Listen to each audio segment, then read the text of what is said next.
Aan my leraar. Bishop. Was het nie vir hulle nie? Wat by die oor geleer het. Yes. Van Jesus. Sal het nie so geleer. Amen.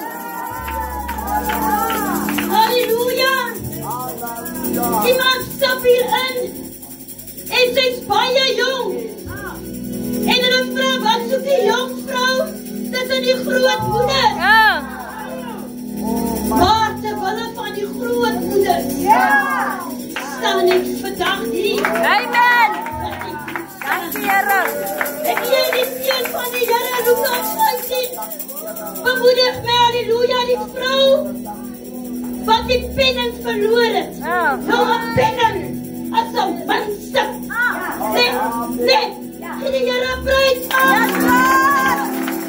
Een penning is 'n windstuk. Nou luister hierso. Ons is winstukke. Maar ek het gehoor iewers